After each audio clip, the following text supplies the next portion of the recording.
오늘 5절 말씀입니다. 하나님의 본을 세굴라라고 표현해서 죄송한데요. 적당한 번역을 살 수가 없어가지고 그냥 세굴라라고 했습니다.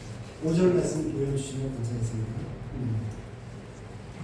그래서 오늘 크게 세 부분으로 나눠서 보고자 합니다. 첫 번째는 오늘 본문 핵심에 가기 전에 도입 부분 첫 번째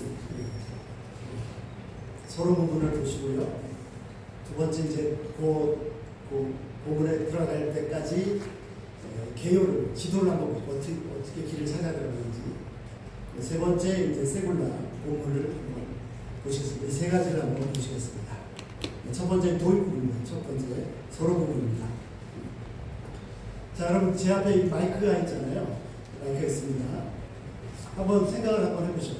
만약에 이 마이크가 우리처럼 사람처럼 생각을 할 수 있고 또 인격이 있다면, 사람처럼 생각할 수 있는 인격이 있다면, 그러면 이 마이크는 언제 가장 행복할까요?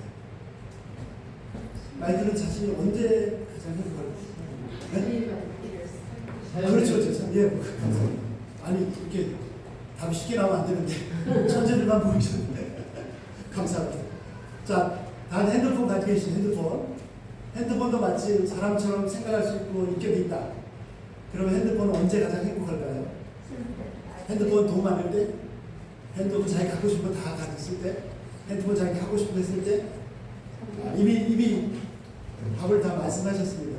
돈이 많을 때, 하고 싶은 거 다 할 때, 자기 마음 할 때가 아니고, 자, 마이크는요, 첫 번째 자기가 마이크인 걸 알고, 두 번째 마이크로 사용된 사람들의 목소리가 자기를 통해서 이게 없으면 여기밖에 안 들리는데 이걸 통해서 멀리까지 전달되게 될 때 제일 행복하겠죠. 예. 근데 마이크가 자기가 마이크인지도 모르고 도대체 내가 뭐지? 내가 망친가? 이걸 빼서 갖다가 모질한 데 쓰면 그때부터 마이크의 불행이 시작되는 겁니다. 예. 핸드폰도 마찬가지입니다. 핸드폰도 자기가 핸드폰인 걸 알고, 그 다음에 전화기는 언제 필요해요? 전화할 때 필요하죠. 전화기는 전화하기 위해서 필요한 겁니다. 말을 전화할 때, 그때 행복합니다. 예. 모든 사물이 다 마찬가지예요. 컵도 모든 것이 다 자기가 뭔지 다 정의되어 있고, 그대로 사용될 때 행복합니다. 뭐 소유를 많이 했다, 뭐 많이 힘이 있다, 그런 때 행복하지 않고, 원래 자기가 만들어진 그 이유가 있습니다. 존재 이유가 있는데 그거를 그대로 사용될 때 진짜 자신의 가치를 발견하게 되고 행복합니다. 그런데 마이크를 가지고 그냥 망치질 한다든지, 컵을 가지고 무슨 이쑤시개를 쓸 수 없겠지만 한다든지, 벗어날 때 그때부터 불행이 시작됩니다. 그래서 두 가지를 알아요. 두 가지. 자, 뭘 알아야 되죠? 이미 다 말씀하셨어요. 두 가지. 첫 번째, 내가 누군지, 내가 무엇인지, 내가 마이크인지, 핸드폰인지, 컵인지. 그 다음에 어디에 사용됩니까? 무엇을 위해서 사용되는, 내가 존재 이유를 알아야 돼요. 사람도 마찬가지입니다. 참된 행복은 어디 있습니까? 천국은 어디 있습니까? 두 가지 문제가 해결돼요. 내가 누구인지, 사람이 무엇인지 하고, 그 다음에 그 원래 고유 가치대로, 목적대로 사용될 때 행복하고 거의 천국입니다. 불행이 어디서 시작됩니까? 다른데 잘못 쓰일 때. 네? 사람이 돈 버는 기계가 아니잖아요. 네. 잘못 쓰일 때 불행이 시작됩니다. 잘 아시는 것처럼요, 인류 역사의 철학의 시작하신 사람은, 서양 철학의 위대한 시조라고 하는 사람은 소크라테스입니다. 소크라테스가 뭐라고 그랬어요? 한마디밖에 안 했어요. 아니, 여러 번 했죠. 한마디 뭐예요? 너 자신을 알라. 이 문제가 간단하지 않습니다. 딱 한마디, 너 자신을 알라. 네. 이 말은 수천 년이 지난 지금도 진리입니다. 그리고 이 질문에 대해서 답을 하려고 수많은 천재들이, 철학자들이, 사상가들이 고민하고 쓰고 책을 쓰고 난리쳤어요. 아직도 명쾌한 답이 없어요. 답이 없어요. 지금도 많은 사람들이 아침부터 일어나서 열심히 막 일하고 있지만 내가 누구지 모르고, 그래서 참 천국을 회복하고 싶은데 그게 쉽지 않습니다. 내가 누구지 모르고 엉뚱한 데서 천국을 찾겠죠. 그러나 위대한 종교개혁자 존 켈빈은 이 문제에 대해서 아주 간단하고 단순하고 명쾌한 답을 성경에서 찾습니다. 그 답은 이미 성경에 있었습니다. 켈빈이 뭐라고 그러냐? 우리에게 참된 지혜가 있다면 두 가지, 내가 지금 그 사람이 지혜로운 사람이라면 두 가지 사실을 알아야 합니다. 켈빈이 말합니다. 첫 번째, 우리는 하나님을 알아야 되고, 두 번째, 우리 자신을 알아야 됩니다. 이 중 하나를 알기 위해서는, 하나님을 알기 위해서는 나 자신을 알아야 되고, 나 자신을 알기 위해서는 하나님을 알아야 됩니다. 우리 자신을 바로 알기 위해서는 하나님을 알아야 하고, 하나님 보시기에 내가 무엇인지를 알아야 됩니다. 이것이 켈빈의 말입니다. 자, 마이크가 도대체 내가 뭐지? 나는 왜 만들어졌지? 내가 뭘 해서 사용되어야 될지 알고 싶다면 어떻게 하면 되나요? 마이크가 자신을 알고 싶고 어떻게 내가 왜 존재하는지 어떻게 사용될 것인지 알고 싶다면 뭐 너무 그렇게 생각하지 마세요. 그렇죠. 자기 만든 사람한테 가보면 되잖아요. 예. 핸드폰도 마찬가지. 핸드폰 내가 뭔지 알고 싶죠? 핸드폰 만든 사람한테 가보면 됩니다. 예, 내가 누군지 알고 싶으면 어떻게 해요? 하나님께 가면 되죠. 예. 창조주 하나님을 찾으면 됩니다. 하나님 없이 소크라테스 이후에 수많은 천재들이 수천 년을 고민해도 답이 없습니다. 당연히 답이 없죠. 엉뚱한 데서 찾으니까. 예. 물고기 혼자서 뭐 수천만 년을 고민해봤자 자기가 뭔지 알 수 없습니다. 간단합니다. 자기를 만든 사람한테 가보면 됩니다. 자, 그러면 인간은 무엇이고 도대체 나는 누구입니까? 자, 예를 들면 나는 학생일 수 있어요. 우리 학생들 있잖아요. 학생일 수 있고 또 회사원일 수 있고 또 일꾼일 수 있고 자신을 이렇게 정의할 수 있습니다. 내가 누구냐? 난 학생이다. 그러면 학생은 내가 학생이 알았다. 첫 번째. 두 번째 뭐죠? 내가 공부 열심히 했지. 그러면 이제 해보면 되겠죠. 내가 회사 출근한다. 내가 회사원이다. 그럼 회사 열심히 되겠죠. 마찬가지. 그래서 종교개혁자 마틴 루터는 뭐라고 했습니까? 성직이 거룩한 일이 성직이 따로 있는 게 아니다. 구두 수성공이 자기에게 맡겨지는 그 구두를 하나님 앞에서 최선을 다해서 구두를 고치는 그것이 성직이다 라고 했습니다. 하나님의 소명을 감당하는 것. 똑같이 뭐 장사를 할 수 있어요. 한 사람은 자기 이익을 위해서 막 피가든지 무슨 방법을 써서 한 사람이 있고, 한 사람은 하나님 앞에서 하는 사람이 있을 수 있습니다. 그것이 성직입니다. 하나님의 소명을 감당하시는 것. 자, 이렇게 정의해보면 다양한 정의가 있을 수 있습니다. 우리는 한 부모님의 자녀이고 또 한 남편의 아내의 남편이고 또 아이들의 부모님이죠. 그럼 나 자신 그렇게 정의할 수 있지. 나는 아들이다, 딸이다. 그러면 내가 누군지 알았다면 어떻게 해요? 그대로 잘 사는 것이 행복하겠죠. 내가 한 아내의 남편이다, 또는 남편이구나, 또는 아내구나. 그렇게 잘 사는 거. 내가 아이들의 부모님이구나, 난 누구구나. 그렇게 잘 사는 거. 그것이 바로 행복의 비밀입니다. 자, 그런데요, 정말 지혜로운 사람이라면 여기서 우리가 정말 중요한 진리 한 가지를 발견하셨습니다. 뭐냐면 내가 누구인가 하는 문제는 나 자신의 단독으로 정의되지 않는다는 사실. 나를 단독으로 홀로 딱 띄워놓고 이게 뭐냐? 정의되지 않는다. 마이크를 딱 띄워놓고 이게 마이크 뭐냐? 정의되지 않습니다. 마이크는 어떻게 정의됩니까? 사람과 관계 속에서 정의됩니다. 핸드폰도 어떻게 정의됩니까? 관계 속에서 정의됩니다. 컵도 마찬가지입니다. 관계 속. 그래서 철학자들이 수천 년을 사람을 딱 띄워놓고 인간이 뭔지를 찾으려고 아무리 해도 답이 안 나옵니다. 단독으로 인간이 뭔지 답이 없습니다. 인간은 더더욱 그렇죠. 인간은 어떻게 해요? 관계 속에서 정리됩니다. 관계 속에서. 예. 그래서 딱 띄워놓고 수천 년도 다 실패. 예. 단독으로 정리될 수 없기 때문입니다. 물건이 그런데 사람은 더더욱 그렇습니다. 예. 자, 학생은 학교, 지식이라는 관계, 또 뭐 직장인은 또 직장과의 관계, 자녀는 부모와의 관계, 다 이 관계 속에서 정의되는 거죠. 그래서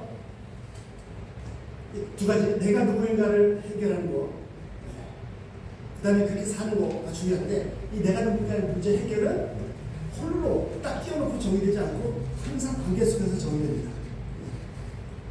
자, 그래서 이 관계 중에서 가장 중요하고 가장 근본이 되고 가장 뿌리가 되는 관계가 있습니다. 다른 것들은 조금 안 돼도 괜찮습니다. 근데 모든 관계의 뿌리에서 내가 누군가를 정확히 찾아야 모든 문제 근본적으로 해결됩니다. 여기가 뭡니까? 아까 케빈이 말한 것처럼요.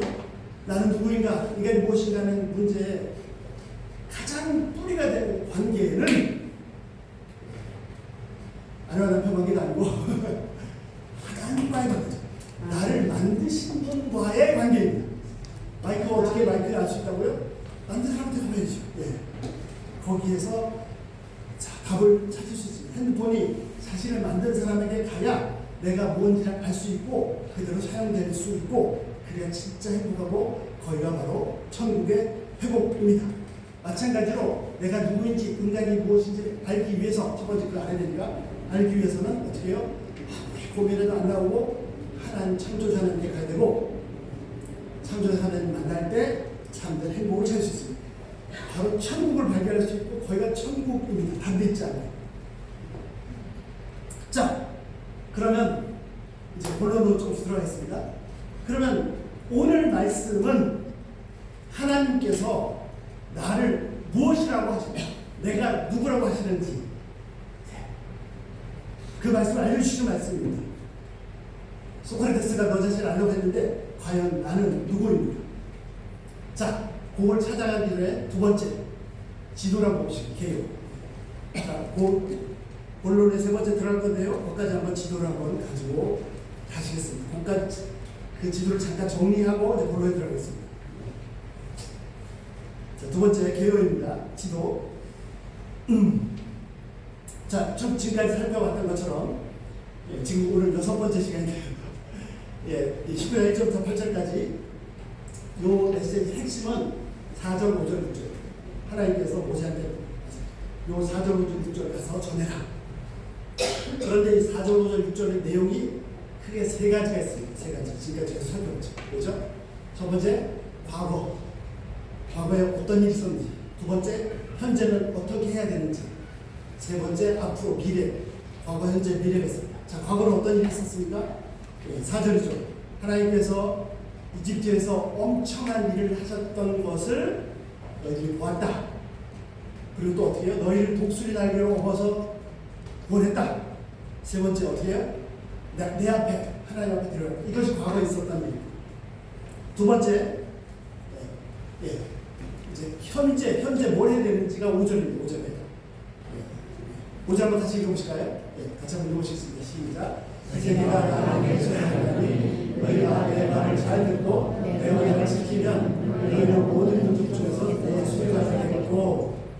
자, 우리말로 이렇게 번역이 되어 있는데 제일 앞에 세 개가 다 내게 속하는 이 요거는 의역을 하면서 의미를 살기 위해서 앞으로 간 것이고 실제로는 5절 끝에 있습니다.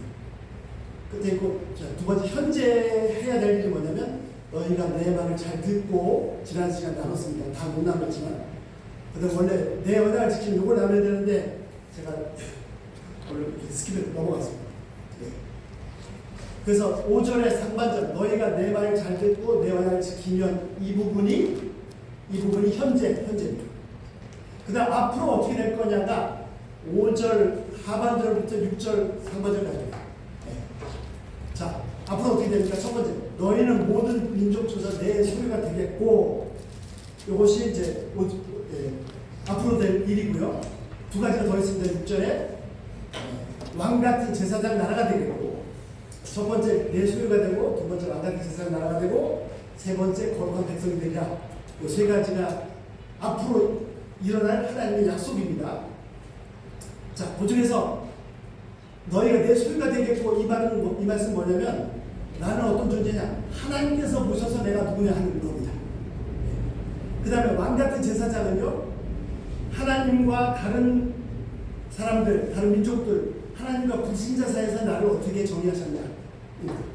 세 번째, 너 거룩한 백성이요. 단독으로 거룩한 사람이요, 하나님 앞에서 거룩한 사람이요, 이 백성들 앞에서 거룩한 사람. 그렇게 정의될 수 있습니다. 자, 세 번째, 이제 오늘 본문을 보시겠습니다. 자, 두 번째 말씀드린 것처럼 내가 누구인지 아는 게 중요하고 그들을 사는 게 중요합니다.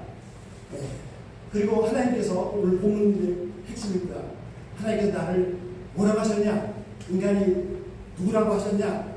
세 가지 중에 오늘 한 가지만 나누겠습니다. 자, 5절에요. 뭐라고 했어요? 너희는 모든 민족 중에서 내 소유가 되겠고, 이게 있죠. 그 다음에 그 세 개가 다 속한 얘기가 뒤에 있습니다. 그래서 5절 하반절만 보시겠습니다. 이렇습니다. 너희는 모든 민족들 중에서 내 소유가 된다.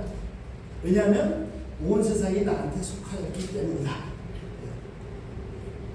자, 근데 좀 이상하죠? 이상하지 않나요? 저만 이상한가요? 예. 하나님께서 말씀하셨습니다. 너희는 내 소유가 된다. 왜요? 온 세상이 다 내게 속하였다. 그 차이점이 뭡니까? 온 세상하고 이 백성들하고 차이점이 뭡니까? 온 세상도 다 하나님께 속하였고 하나님 것이고, 그런데 너희는 내 소유가 되겠다. 차이점이 뭐죠? 같은 거 아닌가요? 어떻게 생각하십니까? 그래서 이게 참 번역이 어렵습니다. 뭐 특별한 게 없죠. 특별한 게 없어요. 아니, 하나님께는 뭐 온 세상이 다 하나님 소유인데, 하나님 것인데, 뭐 이스라엘 백성이 또 갑자기 내 소유가 되겠다. 원래 하나님 소유가 아니었나요? 예. 그래서 우리 개역개정 성경을 보면, 자, 온 세상이 다 내 건데 너희는 내 소유가 되겠다 이렇게 되어 있잖아요. 내 소유라고 번역을 했습니다. 그래서 많은 한글 성경들이 다 그렇게 번역을 했어요. 근데 어떤 한글 성경들은 내 소유가 되겠다 이 말을 보물이 될 것이다, 또는 킹제임스 특별한 보물이 될 것이다 이렇게 번역을 했어요. 그러면 어느 번역이 옳은 거예요? 내 소유, 하나님의 소유가 되겠다는 번역이 옳습니까? 하나님은 보물이 되겠다는 번역이 옳습니까? 그것도 틀렸어. 하나님이 특별한 보물이 될 것이다, 이 번역이 옳습니다. 다 맞습니다. 그런데 왜 이렇게 다르냐면, 그 어느 번역도 이걸 다 정확히 번역할 수가 없어요. 아예 설명을 달지 않는 이상은 딱 1대1로 만나는 단어가 없기 때문에 소유라고 번역해도 맞고, 보물이라고 번역해도 맞고, 특별한 보물이라고 번역해도 맞습니다. 그래서 오늘 요 부분을 좀 자세히 살펴보겠습니다. 자, 죄송합니다. 여기서 소유가 되겠다고 한 그 번역이 어려운 그 단어는 죄송합니다. 히브리어로 세굴라입니다. 세굴라. 오늘 다 읽어주셔도 좋은데 세굴라 하나만 기억해 주세요. 세굴라. 예. 그러면 자, 하나님이 나를 뭐라고 하셨어요? 나의 하나님의 세굴라다. 세굴라. 그거를 뭐 소유라고도 번역할 수도 있고, 보물이라고 번역할 수도 있고, 특별한 보물이라고 번역할 수가 있습니다. 예. 자, 그럼 이 세굴라가 뭘까요? 자, 다시요. 우리 개혁성경에 하나님이 나를 뭐라고 그러셨어요? 내 소유다 하셨죠. 내 소유의 정확한 뜻이 뭐라고요? 원래 단어가 세굴라입니다. 세굴라. 네. 자, 세굴라가 뭔가 한번 보시죠. 세굴라는요, 왕의 재산입니다. 왕의 재산. 네. 왕의 재산. 임금님의 재산입니다. 그런데 이 임금님의 재산을 크게 세 부분으로 세 가지로 분류할 수가 있습니다. 첫 번째, 임금님은요, 그 나라를 전부 다 소유하고 있습니다. 그렇죠? 그 나라 이미 다 내 거잖아요. 임금님 거지 않습니까? 예. 첫 번째는 뭐냐면요, 그 셋 중에 세 가지로 분류한 첫 번째는 뭐냐면, 자, 그 그 나라에 사는 백성들의 개인 재산도 있겠죠. 그 개인 재산은 개인 재산이지만 그 백성이 이 왕의 신하인 이상 또 왕의 것도 되겠죠. 예. 그래서 아주 독재자들은 개인 재산도 없어요. 그렇지 않습니까? 내가 있다가도 왕이 와서 막 밥을 쳐도 다 가져가버려도 아무 말 못하는 그럴 수 있죠. 예. 아주 북한 같은데 다 가져가버리고 아무 말 못하잖아요. 예. 안 가져가기를 바라겠지만 예. 그러나 상식적으로는 아무리 왕이지만 예. 그 백성이 다 그 왕이 신하고 그 소유가 다 왕의 소유이지만 함부로 막 가져가면 저 왕은 나쁘다 이렇게 얘기를 하겠죠. 자, 두 번째는요. 어떤 재산이 있냐면 왕이 어떤 재산이 있냐면 국가의 재산이 있습니다. 국가의 재산. 그것도 왕의 것입니다. 왕이 마음대로 쓸 수 있습니다. 자, 세 번째가 중요해요. 세 번째가 중요한데 그것이 뭐냐면 그게 세골라인데요. 온 나라의 재산이 다 왕의 재산이지만 백성들이 가지고 있는 재산들 말고 국가를 통치하는 데 쓰는 재산 말고 임금님이 개인적으로 자기 마음대로 쓸 수 있는 재산이 있습니다. 그것이 바로 세골입니다. 개인 보물이 따로 있습니다. 국가의 재산도 왕의 재산이죠. 자, 이 나라의 어떤 백성의 재산, 그것도 왕의 거지만 또 국가의 재산은 어떤 거죠? 자, 이 돈은 마음대로 쓸 수 있어요. 그렇죠? 예. 그런데 그 돈을 어떻게 써야 됩니까? 가능하면 예를 들어서 국가를 위해서, 백성들을 위해서 뭐 도로를 뚫어준다든지 뭐 가난한 자를 돌보든지 이렇게 써야겠죠. 예. 예. 그런데 세 번째 이 세굴라는 아니요, 그거는 내 백성의 재산도 아니고 국가를 위해 쓰는 재산도 아니고 순수하게 왕이 임금님이 자기 마음대로 쓸 수 있는 왕의 보물이 따로 있습니다. 그걸 세굴라는 겁니다. 그래서 오늘 성경에서 하나님께서 백성들을 보시고 너희는 나의 소유이다, 너희는 나의 보물이다, 나의 소중 보물이라고 할 때는 정확히 말하면 그 세굴라입니다. 너희는 나의 세굴. 이 많은 그래서 뒤에 있잖아요. 온 세상이 다 내 거다. 그런데 특별히 너희는 그 모든 것이 다 내 거지만 내 개인의 보물이고 내 개인의 재산이고 내 개인의 소유입니다. 그런 뜻이죠. 그래서 예를 들어서 국가재산도 왕이 마음대로 쓸 수 있어요. 그렇지만 국가를 위해서 다른 사람을 위해서 써야 되죠. 이 세굴라는 너무 먹고 싶고 진짜 마음대로 쓸 수 있어요. 자, 하나 소개하겠습니다. 역대상 29장 2절부터 4절 보시면 다윗 왕이 죽기 전에 솔로몬한테 유언을 합니다. 뭐라고 하냐? 자, 2절 29장 역대상 29장 2절입니다. 내가 이미 내 하나님 저를 향하여 힘을 다하니 다윗의 평생 소원 하나님의 성전을 건축해 드리고 싶어서 하나님 공을 하고 싶었어요. 근데 하나님이 안 돼, 너 피를 많이 내서 안 돼. 그래서 이제 아들한테 하게 하셨잖아요. 그래서 자기가 직접 못하지만 아들이 할 수 있도록 사람들은 평생을 최선을 다해서 준비를 했습니다. 힘을 다해 예비하였나니 기구를 만들 금과 은과 녹과 철과 온갖 아름다운 나무와 돌로 보석과 파급 보석, 채석, 화반석 매우 많이 준비했고 3절 성전을 위하여 예비한 그 모든 것 중에도 내 마음이 하나님의 저는 사막으로 이 성전보다 더 중요한 거고요. 이 다윗의 마음이 하나님의 저를 너무 뜨겁게 사랑하는 겁니다. 여기서 성전 사막으로 어떻게 했다고요? 나의 사유의 금과 은으로 하나님의 전을 위해 여기서 나의 사유의 여기서 나의 사유가 바로 세골라입니다. 곧 오빌의 금 3,000 달란트와 은 7,000 달란트.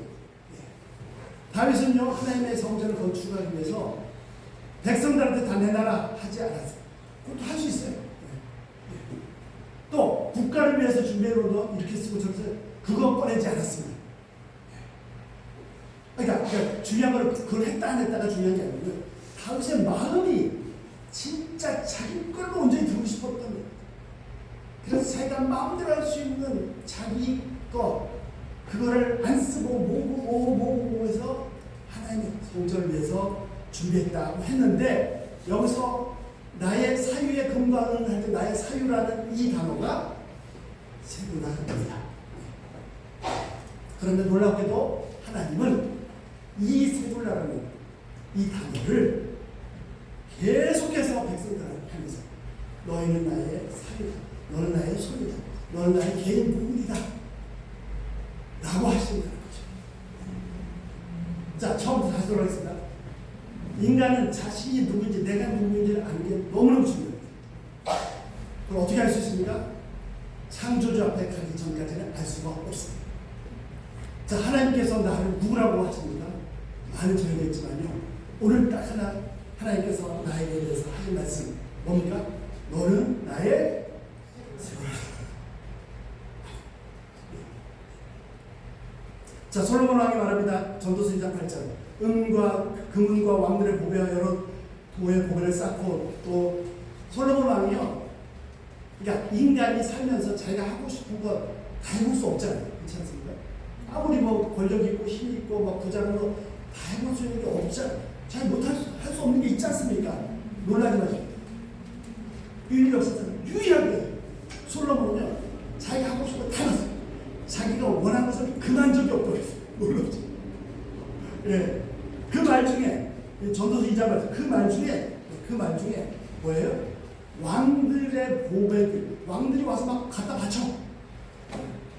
근데 그 왕들의 보배들한테 그게 세굴라입니다.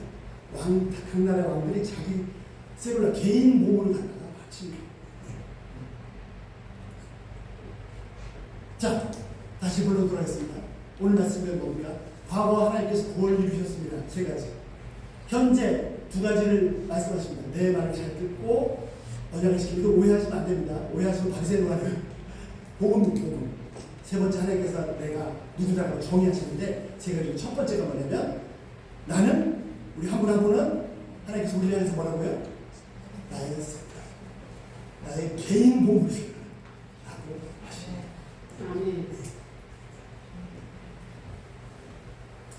자,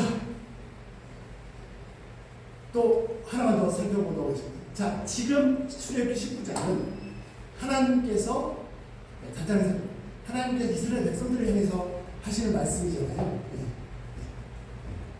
근데 왜 그게 나한테 하시는 말씀이에요? 그렇지 않습니까? 자, 출애굽기 19장은 애굽에서 해방돼 나온 이스라엘 백성들을 향해서 이스라엘 자손들을 향해서 아브라함의 자손들을 향해서 하나님께서 약속하신 거잖아요. 너희도 나의 세굴라가 왕같은 제사장이다. 거룩한 백성들 하셨잖아요. 근데 이게 왜 나를 향해서 하시는 말씀입니까? 자, 이 말씀은요. 이 말씀을 짧게 보겠습니다. 이 말씀은 이스라엘 자손들 아브라함의 후손들을 향해서 하시는 말씀입니다. 그랬더니 유대인들이 우리한테 하신 말씀이 누구나 라고 했어요. 그렇죠? 그러면 이 말씀은 유대인들에게 하신 말씀이고 우리에게 해당되지 않는 말씀입니까? 아닙니다.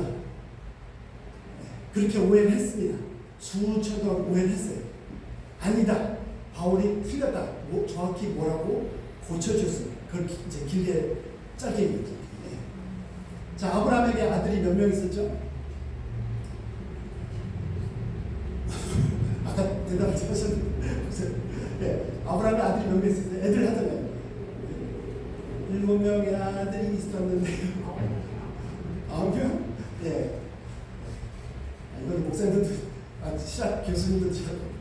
자, 아브라함한테는 이스마엘이 있었죠. 이삭이 있었죠.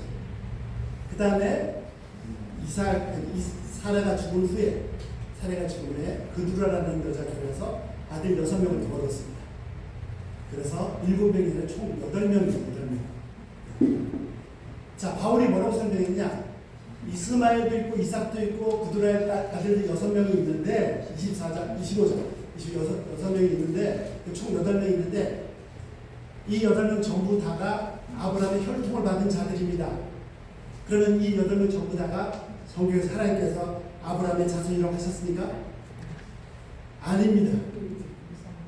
그렇죠. 감사합니다. 네. 그렇죠. 그래서 바울이 뭐라고 했어요? 혈통으로 아브라함 자손이 아닙니다. 언약의 자손이 아브라함 자손이다. 믿음의 자손이 아브라함 자손이다. 자, 이삭에게는 아들 몇 명 있었습니까? 어려워요? 2명 있었습니다. 에서과 야곱. 그러면 두 사람 다 이삭의 혈통상 이삭의 자손, 아브라함 자손이거든요. 아브라함 할아버지입니다. 그 두 사람 다 아브라함의 자손입니까? 아닙니다. 예, 에서는 아브라함 자손이 아닙니다. 혈통으로 아브라함 자손이 아닙니다. 바울이 그걸 깨우쳐 준 거예요. 예. 자, 누가 아브라함 자손입니까? 아브라함 조상 아브라함처럼 믿음으로 사는 사람이 아브라함 자손. 어떤 믿음? 메시아 예수 그리스도께서 나를 죽으셨다. 이 썩을 못날 죄인을 위해서 맨날 토해내는 것은 죄밖에 없는 근본 뿌리가 썩은 이 죄인을 위해서 예수님께서 나를 위해 죽으셨다. 나를 구원하시다. 이 사실을 믿는 사람이 믿음으로 살았던 그 아브라함처럼 아브라함의 후손입니다. 그래서 오늘 19장 7절에 5절에 하나님께서 하실 때 그 말씀을 누구한테 하셨어요? 아브라함 자손에게, 야곱의 자손에게, 이스라엘 후손들에게, 믿음의 후손들에게 예수 그리스도를 믿고 거듭난 바로 나에게 하신 말씀. 자, 하나님은 나를 왕이신 온 우주를 다 가지고 있어. 하나님은 나를 온 세상에 다 내 거지 하나님 거지만 나를 뭐라고 하신다고요?